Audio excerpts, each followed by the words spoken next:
We are live. Welcome, Highfalutin Ski Bum Podcast, episode number 188. It is your pals back from Boston, Mario and Brian. Mario, what's up? Doing well. I tell you, it was a whirlwind of stuff in Boston, and we're back now, and it's a whirlwind of activity going on still. So. Well, thank you everyone so much for listening. We really do appreciate it. Check us out, skibumpodcast.com. All of our info is there. Hit us up on the socials, Instagram, Twitter, Facebook. We are at Ski Bum Podcast. Subscribe to us. Listen to this podcast while you're running up a hill. So you're doing two things at once, multitasking, getting it done. Thank you. I also want to give a shout out to our sponsor, the good folks at Quickie Wax, QUICKIEWAX. Go to their website, quickywax.com. Get yourself some wax. They got 4 kinds: warm, all temp, cold, cleaner. It is ski season. You probably could use.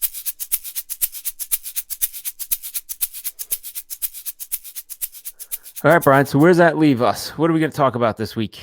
Yes. So now we're going to roll into the main topic. And we had alluded to it earlier in the episode, but we were up in Boston this past weekend for the annual Boston Ski and Snowboard Expo.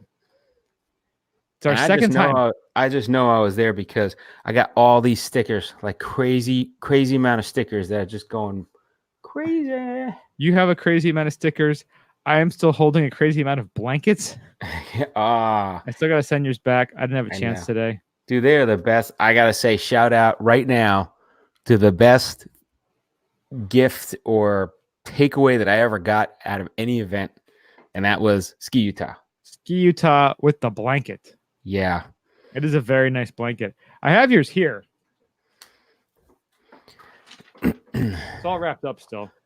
Dude, Bodie has his blanket. He's been walking around the house with it all day. Utah. It's so fuzzy. He wakes up in the morning with the blanket on. Like, he sleeps with it and then he walks around the house with it. Like, he doesn't want to get rid of that thing. It's a solid blanket. That's for sure. Oh, yeah. Annalise hooked us up. I tell you. Annalise Bergen. Annalise, she was our guest last week on 187. If you didn't check out that episode, it's definitely worth checking out. She was a great interview. She's a lot of fun. She's knows all about Utah, where to go, whether it's for skiing or après or whatever you're looking for.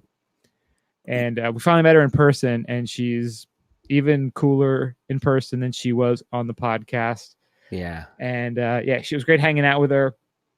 And that was one of our initial events. So we got up there on Thursday. So the event goes from Thursday to Sunday. We had planned to be there the whole weekend, and we were. And Thursday started out. I mean, you flew in really early. Yeah. To get up there. I was up since on the road at like 4:30. Wow. Yeah. Yeah, so you were in super early. We were coming from Connecticut, driving up to Boston, which is only about 2.5 hours. It wasn't too bad. And we met up at the Ski New Hampshire event. That was the first event because we are ski and snowboard journalists, which we kind of learned this weekend. It's kind of funny. We never really thought of ourselves as journalists, but apparently we are. That's the group we're hanging out with, I guess. Yeah, we were. So we got a bunch of media invites, and the first one we did was Ski New Hampshire. They had a great bowling event set up. So thank you to Shannon, who's the head of Ski New Hampshire, who that was did a really of fun. Good job. They had the coolest bowling shirts. Yeah, they had Ski Utah bowling shirts. Ski New Hampshire bowling shirts. I'm sorry, Ski New Hampshire bowling shirts, with it on the back, and it was kind of like their name. It was pretty cool. It was very cool. Like the classic embroidered cursive name on the chest, and then the Ski New Hampshire logo. They had a great what was it? A Bloody Mary bar. Bloody Mary bar, and then they did it as a speed dating type setup where all the New Hampshire mountains were at each of the alleys, and you just kind of went around. All the press went around and hung out with everybody and talked to them. Each lane was a resort. Yeah, it was a lot of fun. We met some really, really good people there. And again, we were kind of the new folks there because, let's be honest, neither of us have skied in New Hampshire. Yeah, that's tragic. We have to remedy that. Yeah, especially after talking to some of the folks, at the different resorts. And coincidentally, one of our other friends, Rich, who you know from All About Opera, we've had him a couple times. His social media consultant is working at Loon Mountain. So shout out to Alex, who was a great conversationalist, and we had a fun time chatting with her. Turns out, yeah, like he knew her, and it was cool running into her. Also, we have a strange Jersey Action Park connection to. Oh man, so yeah, so we could talk about him. So he sent us the link. He found the link for there. If anybody in the Northeast, grew up in the Northeast, and you've heard or went to Action Park when you were little, which was probably the most dangerous place on the planet, and it was What do they call it? Class Action Park. Class Action Park. Yeah. So it's just it was a very dangerous water park that everybody wanted to go to. Had a lot of fun, and there was always horrible accidents and deaths at it. So he actually, I think only 6 people died there. yeah, but it was like the rumors were vast. Like there was some that maybe didn't die there or death was responsible, but yeah, he sent us the link for on YouTube. I guess there's a bunch of famous people that also went there, and they put together a cute little documentary. It's a short, it's like 15 minutes. 15 minutes, yeah. And it talks about it, and it's pretty funny to watch, especially if you've been there. I watched it with my girlfriend, and she was just like, "Oh my god, you went there!" And she thought it was hilarious too. So it was pretty funny. The ride I never remembered being there, which I think they kind of pulled down pretty quickly, was that weird tube. Yeah. Remember, it was like a tunnel, and then there was like a loop at the bottom. Yeah, the loop-de-loop. I'm like, the physics don't even make sense on this ride. Well, I think they built that, and they talked about it in the show how it really didn't do well, and I think it was always there, and like you always saw it, and we're like, "Oh wow, is that a new ride, or is that coming?" And it was something that they wanted to build, and it just never worked, and a lot of people got hurt on it, and they closed it down. Yeah, they ran it once. I love to in the documentary how they said that the owner would pay the employees like $100 to test the new rides. No boards of safety, no inspectors. Just, hey man, here's $100. Kid, you want to earn $100? Hell yeah, mister. Want to earn $100 the hard way. That's right. Want to risk your life for $100? Sure. So that was the Ski New Hampshire event. That was a really fun time and a great kickoff. And then after that, that's where the picture of the dude came from. If anybody saw our posting on Instagram. On Instagram, the dude, yes. Dude. Then after that, we went over to the ski, a really fun, cool bar, and that was nice because, right? Well, that was nice, yeah, committee, because I had met a bunch of those folks a couple days earlier at the same event in New York, so I'd already had like 4 old fashions and started chatting up these people, and had some ridiculous things I was talking about, and got some chuckles out of those folks. So we met up with them again, and that was a lot of fun because I was able to introduce Mario, you, and Andrea and Melanie to these guys and these women, and we had a lot of fun there. That was pretty cool. And then we kind of crashed the Ski Vermont event. Yeah, we just we kind of knew a lot of people anyway, and we just kind of, other people were like, yeah, let's just go, and they didn't care. They were cool about it. They were like, yep, hey, what's up, guys? Come on in. Yeah, that was a lot of fun too, because again, I'd been to the Ski Vermont event a few weeks before in New York, so I met a bunch of those folks already too, and that one was fun and fantastic cheese and one of the best cocktail reception waiters ever. That waiter was great because he would just roll up to us because we were sitting at a table. He knew like how hungry we all were. Just would roll by and just loads of coconut shrimp, and we just set up camp and he knew where to go. He was the man, Paul. So shout out to Paul. We took pictures with him. The waiter at the seaport. Yeah, he was awesome. It was best. It's funny because I'd moved and was chatting with some people, and he came by. He's like, "Nope, no more shrimp for you." I had like 7 shrimp in like one sitting. I was trying to help him out. I was trying to empty his tray for him, but That's right. That's what keep him busy. You keep him know. busy. But that was a lot of fun, and that was the night. That was the night we tried going to Trillium, which I feel like is kind of the theme whenever we go to Boston. There's always at least one night where we try to go to Trillium and just can't get in. It's just a zoo. It was a zoo. Everywhere was a zoo. Like the first 2 nights for some reason.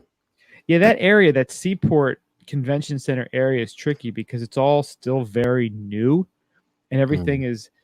A lot of stuff is under construction, so there probably isn't enough restaurants to facilitate the whole area when it's a busy night and everyone's working there and living there. I almost And wonder I almost wonder if the weeknights were worse because people were getting off of work and just hanging out there versus like the weekend, like Saturday wasn't as busy. We were like, it was kind of strange. So yeah. So we ended up buying some beers at Trillium, getting a dinner somewhere else, going back to the room, having a beer. Actually, yeah, that is right. Because again, we had drinks at all the other events. So, yeah, grab something to eat at Honey Grow, which that was my my jam. Yeah, that's like, if you don't know what Honey Grow is, I think it's Philadelphia based, and it's I guess you could call it like fast cash, healthy-ish kind of fast food. And what's great is you don't have to talk to anybody when you go there. They have all these screens set up. They show you all the menu options. You can like create your own salads or stir fries or whatever. Yeah. You press all the buttons. You get exactly what you want. You don't have to talk to anybody. It's like good, simple food though. So it's like it hits a spot, you know. It does, yeah. So so we went there, went to Trillium, got some beers, and just kind of crashed. We were all pretty tired anyway. Oh, dude, yeah, I friggin' crashed with the beer in my hand, I think. Yeah, that was pretty tiring night. Yeah. So then Friday was a totally different day. So we were invited to the NASJA, the North American Snow Sport Journalist Association quarterly meeting in Boston. Which we are a part of. And I had no idea what to expect going in there. I thought it was going to be like one of those big hotel conference rooms and like an auditorium size, and we'd kind of just be like sitting in there chilling out and could like come and go as we please, and no one would really notice, because I had no idea the size of the organization. Like it really hadn't done my research. And we find out where the conference is being held, and it's in like a boardroom. Yeah. Like a small, 25 people maybe? Dude, we walked in and I was like, hey, we're in a board meeting. I'm like, this isn't like, we thought it was going to be like an auditorium, like event. It was board meeting. And that's kind of what they said it was going to be, but we assumed it was going to be something else. We didn't read.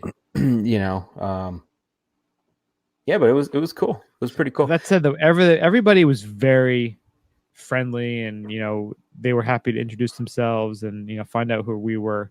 But we're sitting there. Do you want to tell a story about the? I'm going to do the intros, Oh yeah. So we start doing the intros, and the first person that does the intro, I forgot her name, but she's like, "Yes, I'm a ex-Olympian, and." Now I'm covering, I used to cover for one organization. Now I'm going to cover the Olympics for CBS, and, I'm going to join NASJA, and, I'm here, and, thanks. And Brian and I look at each other like, holy crap, we don't have credentials like that. We're just why are we here? We're two dudes that put together a podcast, and like, now we're sitting here with all these like well recognized and, in the industry, like they know each other, and they've been doing it for years, and they were trained as like journalists. And it's like, yeah, we're just two schmoes that like did IT and like to ski and travel, and we decided to do a podcast. So yeah, it was pretty funny. Exactly what it was. Yeah, everyone's going around the room being like, yeah, I wrote for this news for Ski Magazine for 30 years, and I was the point of contact for Nordica for 20 years, then Solomon for 10 years, and just going around the room just like, fuck, Like, shit. Like, oh, I'm like, God. I tried a helicopter once. I don't know. I don't know what to tell Yeah. you. I, you know, Yeah. And, so we go through and luckily, some of the folks we were sitting next to, like we'd met before and we knew Carolyn from Sunday River and Shannon from Ski New Hampshire.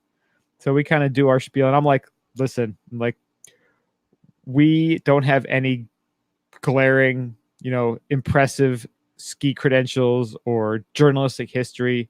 We're just two guys who started a podcast 4.5 years ago. We're passionate about the sport, about the industry, about skiing, snowboarding, the life, and we're just trying to spread that fun, love, and awareness to yeah, everyone, to the listeners. And so we're done, and then Eric Wilbur, who's the new editor-in-chief of New England Sports Journal and has been a freelance writer, written for the Globe, written for a bunch of other, a ski writer for decades. He actually had a presentation after, and it was all about how to pitch stories. And he actually mentioned our podcast in his presentation, but it wasn't because we were there. He didn't even know we were going to be there. But he yeah, said, it was like, we're pretty. kind of like the new media, and what this association has to be paying attention to make itself modern and to stay relevant. And he Which, teaches journalism. yeah, he's a journalism teacher, like a high school journalism teacher. Yeah, so He's like, kind of like, dude, he's like, you got to be aware of what the kids are doing. Like, he's like, I got TikTok, Snapchat, Instagram. He's like, you got to know this stuff is there. yeah, Because again, a lot of these folks, very distinguished careers, but in their distinguishedness, it's a lot of them are older, and the things they've done in the past were great, but does anyone who's younger care now? Is it relevant? Can they stay in touch? Can they keep the industry? Can they keep this association relevant?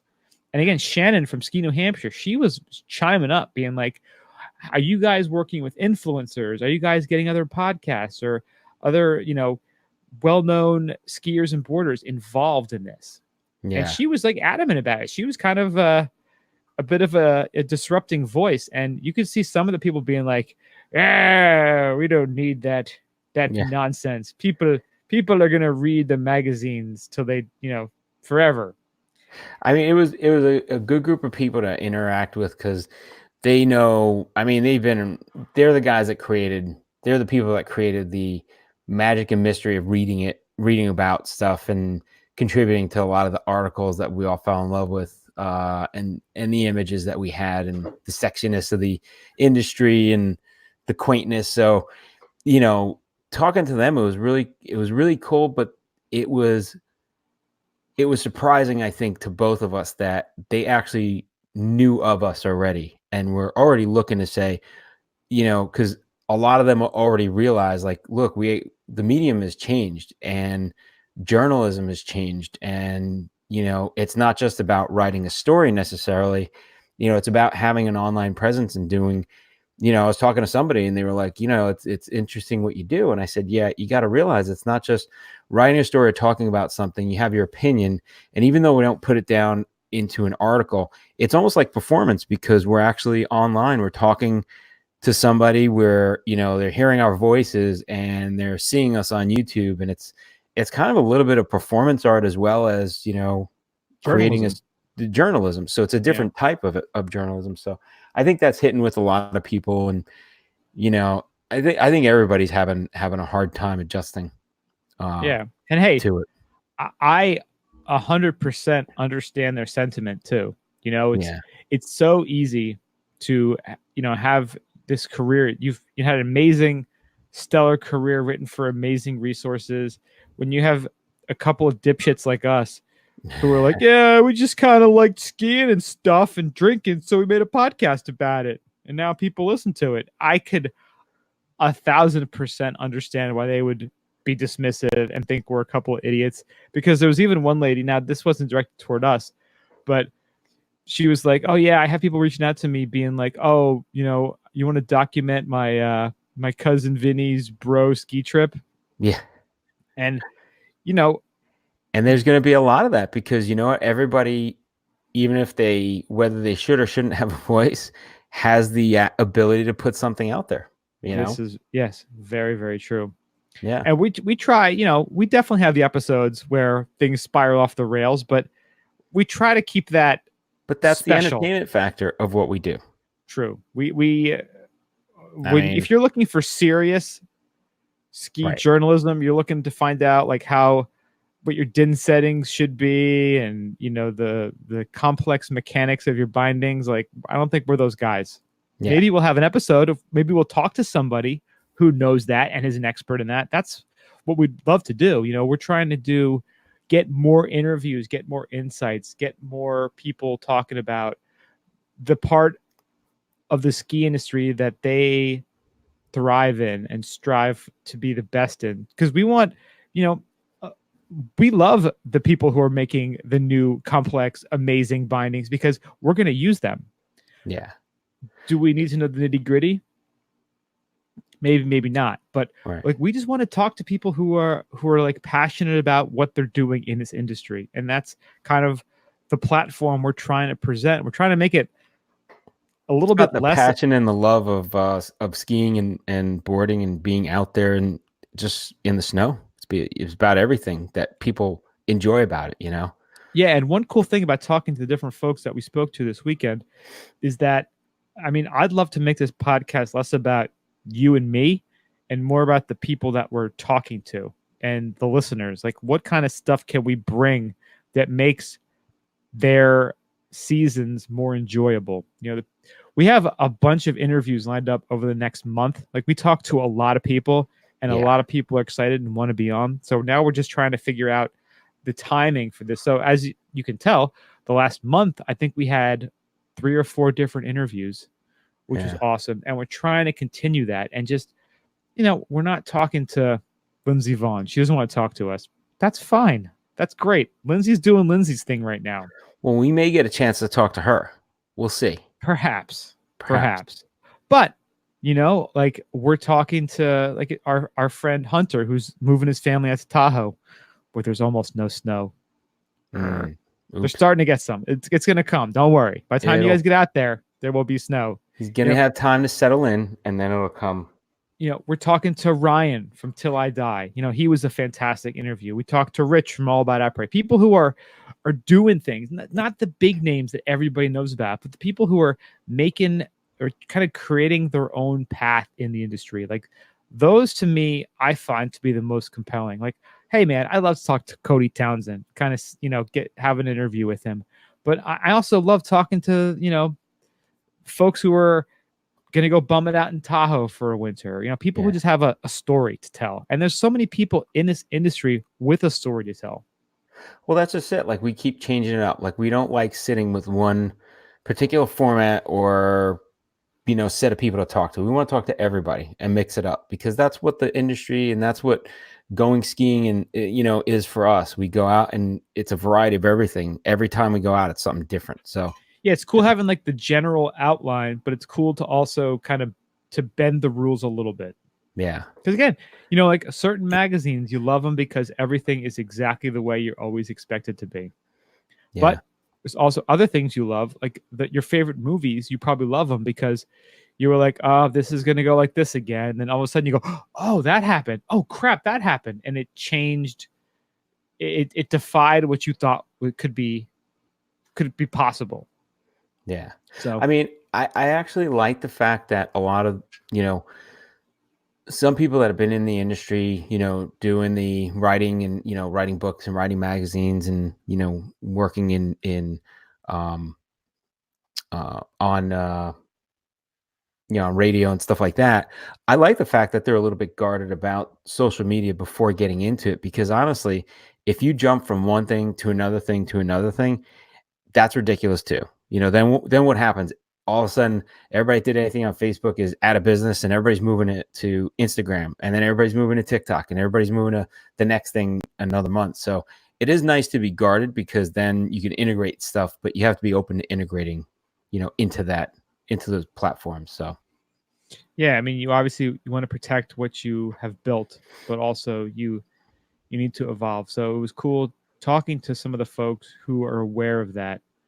And we're actually kind of, we were happy we were there and we were part of the group and want to make it, keep it relevant, which was nice. Yeah. So that was Friday morning. That was a big chunk of the day. Oh yeah. And then I think we went to the show for a little bit. We met up with our friend Matt. Yeah, we had that interview. That was the next day. Oh, that was the next day. That was Saturday. That was Saturday. Yeah, so we hung out with our buddy Ryan from Till I Die. With their sweet SS shred sled. Yeah, it was fun. We saw our buddy Matt and hung out there. Hung out with our new friend Zach. So shout out to Zach. Thanks for spending some time with us. Yeah, it was fun, Zach. And went to Trillium again, of course. Yeah, of course, we got in this time. Yeah, and then Saturday was a bit of the chaos day. Well, it started out okay, and then we thought everything was going well. Yes, we thought it was going well. So yeah, it was a rough start to the morning, and then we had an interview set up with our new friend Mike from First Chair Travel, and super gracious guy. Sat down with him, had a great interview. Checked my phone. Turned out it didn't actually record. Yeah, so we had like a 40-minute interview that didn't record. Solid 40-minute interview, and it was good. Like we had some. It was gold. It was pretty solid, and then it just, I don't know what happened. I was using a particular app. I was pretty sure I hit the record button. Somehow it stopped. See, if we haven't learned now, we always got to do a test. And then if we're not sure, we should tape on 2 phones just in case. Yeah, we should definitely tape on 2 phones. Like we almost fucked up in the first spot because you're like, oh, this only has a headphone jack in, and all the new iPhones don't have a headphone jack. Yeah. But luckily I had the